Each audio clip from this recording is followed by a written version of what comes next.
ನಮಸ್ಕಾರ ಕರ್ನಾಟಕ, ಎಲ್ಲರೂ ಹೆಂಗಿದ್ರಪ್ಪ? ನಾನಂತೂ ಸಖತ್ತಾಗಿದ್ದೀನಿ. ನೀವು ಕೂಡ ಎಲ್ಲರೂ ಆರಾಮಿದ್ರಿ ಅಂತ ಅನ್ಕೋತೀನಿ. ನಾವು ಇವತ್ತು ಬಂದಿದಂತ ಒಂದು ಸ್ಥಳ ವಾರ್ತಿ. ಈ ಊರಲ್ಲಿ ಸುಮಾರು ಒಂದು 800 ವರ್ಷಕ್ಕಿಂತ ಹಿಂದೆ ಇದ್ದಂತ ಅಂದ್ರೆ ಒಂದು ದೇವಸ್ಥಾನ ಇದೆ. ಆ ದೇವಸ್ಥಾನ ಯಾವ ರೀತಿ ಇದೆ ಅಂತ ನೋಡೋಣ ಬನ್ನಿ. ಈ ದೇವಸ್ಥಾನ ಸುಮಾರು ಒಂದು 800 ವರ್ಷಕ್ಕಿಂತನೂ ಹಳೆಯ ದೇವಸ್ಥಾನ ಅಂತ ಇಲ್ಲಿಂದ ಸ್ಥಳೀಯ ಜನರು ಹೇಳ್ತಾರೆ. ಬನ್ನಿ ನೋಡೋಣ ನಾವು ಈ ದೇವಸ್ಥಾನ ಯಾವ ರೀತಿ ಇದೆ ಅಂತ. ಇಲ್ಲಿ ಒಳಗಡೆ ನೋಡೋಣ ಈ ದೇವಸ್ಥಾನ ಯಾವ ರೀತಿ ಇದೆ ಅಂತ.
ಈ ದೇವಸ್ಥಾನ ನೋಡಿದ್ರೆ ನಮಗೆ ಅನಿಸುದು ಒಂದೇನೆ, ಸುಮಾರು ಒಂದು 800 ವರ್ಷಕ್ಕಿಂತನೂ ಹಳೆಯ ದೇವಸ್ಥಾನ.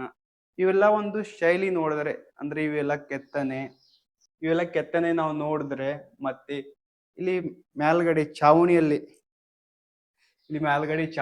ಇದ್ದಂತ ಒಂದು ಡಿಸೈನು, ಮತ್ತೆ ಇಲ್ಲಿ ಇದ್ದಂತ ಎಲ್ಲಾ ಕೆತ್ತನೆ ನಾವು ನೋಡಿದ್ರು ಕೂಡ ಎಲ್ಲ ದ್ರಾವಿಡ ಶೈಲಿ ಅಂತ ನಾವು ನೋಡ್ಬೋದು. ಅಂದ್ರೆ ಚಾಲುಕ್ಯ ಕಾಲದಲ್ಲಿ ದ್ರಾವಿಡ ಶೈಲಿ ಅಂತ ಕರಿತಿದ್ರು. ಇಲ್ಲಿಯ ಸ್ಥಳೀಯ ಜನರು ಇದಕ್ಕೆ ದೇವುಗಳ ಅಂತ ಕರೀತಾರೆ. ಅಂದ್ರೆ ರಾಜ ರಾಣಿ ಇದ್ದಂತ ಒಂದು ಸ್ಥಳ ಅಂತಾನು ಕರೀತಾರೆ. ನಾವು ನೋಡಿದ್ರೆ ಒಂದು ದೇವಸ್ಥಾನ ಅಂತ ನಾವು ಅನ್ಕೋತೀವಿ, ಬಟ್ ಇಲ್ಲಿ ಸ್ಥಳೀಯ ಜನರು ರಾಜ ರಾಣಿ ಇದ್ದಂತ ಒಂದು ಸ್ಥಳ ಅಂತ ಹೇಳ್ತಾರೆ. ಇಲ್ಲಿ ನಾವು ಯಾವುದೇ ರೀತಿ ನೋಡಿದ್ರು ಇದೊಂದು ದೇವಸ್ಥಾನ ಅಂತ ನಮ್ಗೆ ಕಂಡು ಬರುತ್ತೆ. ಬಟ್ ಇಲ್ಲಿ ಸ್ಥಳೀಯ ಜನರು ಇದು ರಾಜ ರಾಣಿ ಇದ್ದಂತ ಒಂದು ಸ್ಥಳ ಅಂತ ಹೇಳ್ತಾರೆ. ಇಲ್ಲಿ ನಾವು ನೋಡ್ಬೋದು ಒಂದು ಶಿವಲಿಂಗದ ಕೆಳಗಡೆ ಇದ್ದಂತ ಒಂದು ಇದು ಏನಂತಾರ ನನಗೂ ಅಷ್ಟು ಮಾಹಿತಿ ಇಲ್ಲ, ಬಟ್ ಇದು ಶಿವಲಿಂಗದ ಕೆಳಗಡೆ ಇರುತ್ತೆ. ಇದರ ಮೇಲೆ ಶಿವಲಿಂಗ ಇರುತ್ತೆ, ಶಿವಲಿಂಗದ ಕೆಳಗಡೆ ಇರುತ್ತೆ. ಹೊರಗಡೆ ನೋಡೋಣ, ಹೊರಗಡೆ ಯಾವ ರೀತಿ ಇದೆ ಅಂತ. ತುಂಬಾನೇ ಬ್ಯೂಟಿಫುಲ್ ಆದಂತ ಒಂದು ಸ್ಟ್ರಕ್ಚರ್ ಇದೆ ಗುರು. ಬಟ್ ಇಲ್ಲಿ ಯಾರು ಕೇರ್ ಟೇಕರ್ ಅಂತ ಯಾರು ಇಲ್ಲ. ಇಲ್ಲಿ ನಾವು ನೋಡ್ಬೋದು ಕಲ್ ಮ್ಯಾಗೆ ಯಾವ ರೀತಿ ಕೆತ್ತನೆ ಮಾಡಿದ್ದಾರೆ ಅಂತ. ಇಲ್ಲಿ ನೋಡೋಣ ಬನ್ನಿ.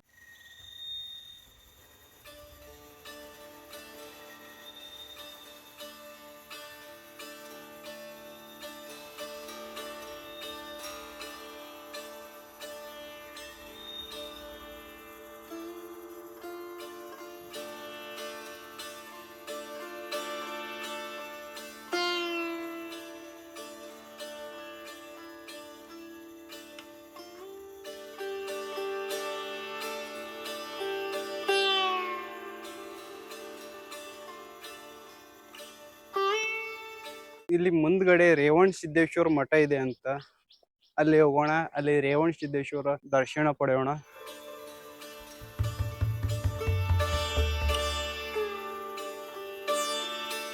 ಇವಾಗ ರೇವಣ ಸಿದ್ದೇಶ್ವರ ಮಠದಲ್ಲಿ ಬಂದಿದ್ದೀವಿ, ಒಳಗಡೆ ಹೋಗೋಣ, ದರ್ಶನ ಮಾಡೋಣ.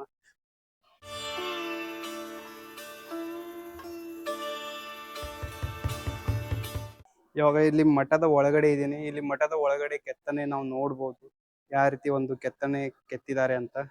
ಬನ್ನಿ ಅವೆಲ್ಲ ತೋರಿಸ್ತೀನಿ ಯಾವ ರೀತಿ ಇದೆ ಅಂತ.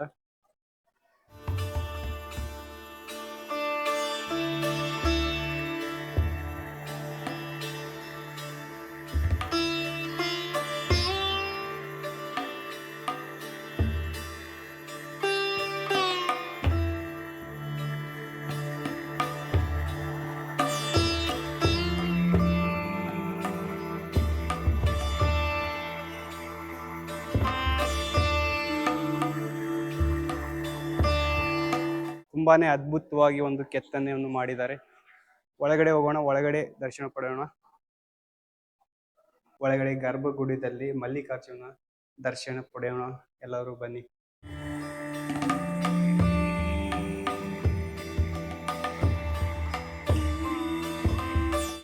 ಆ ಕಡೆ ಮಲ್ಲಿಕಾರ್ಜುನ ಒಂದು ದೇವಸ್ಥಾನ ಇದೆ, ಈ ಕಡೆ ರೇವಣ ಸಿದ್ದೇಶ್ವರ ಒಂದು ದೇವಸ್ಥಾನ ಇದೆ. ಇವಾಗ ಹೊರಗಡೆ ಹೋಗೋಣ.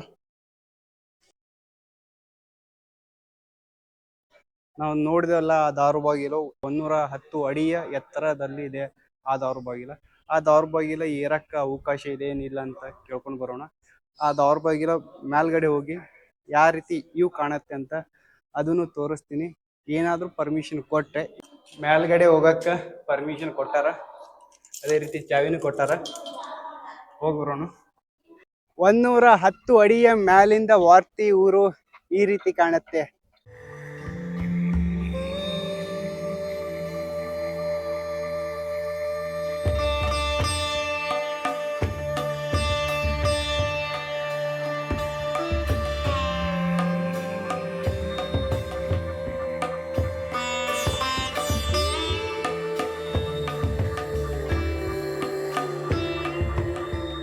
ಇದು ಇಷ್ಟು ವಾರ್ತಿ ಗ್ರಾಮದಲ್ಲಿ ಇದ್ದಂತ ಒಂದು ಹಳೆಯ ದೇವಸ್ಥಾನ ಬಗ್ಗೆ ಒಂದು ಚಿಕ್ಕ ಮಾಹಿತಿ.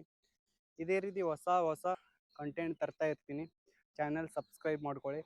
ಇನ್ನು ಒಂದು ವಾರದಲ್ಲಿ ಟೆಂಪಲ್ ರನ್ ಅಂತ ಸೈಕ್ಲಿಂಗ್ ಮಾಡ್ತೀನಿ. ಅದು ಸೈಕ್ಲಿಂಗ್ ಯಾವ ರೀತಿ ಇರುತ್ತೆ ಅಂತ ಒಂದು ವಾರದಲ್ಲಿ ನಿಮಗೆಲ್ಲ ತಿಳಿಸ್ತೀನಿ. ಯಾವಾಗ ಸ್ಟಾರ್ಟ್ ಮಾಡ್ತೀನಿ ಅಂತಲೂ ಒಂದು ವಿಡಿಯೋ ಮುಖಾಂತರ ತಿಳಿಸ್ತೀನಿ. ಅಲ್ಲಿವರೆಗೂ ನಗ್ತಾ ಇರಿ, ನಗಸ್ತಾ ಇರಿ. ಜೈ ಕರ್ನಾಟಕ.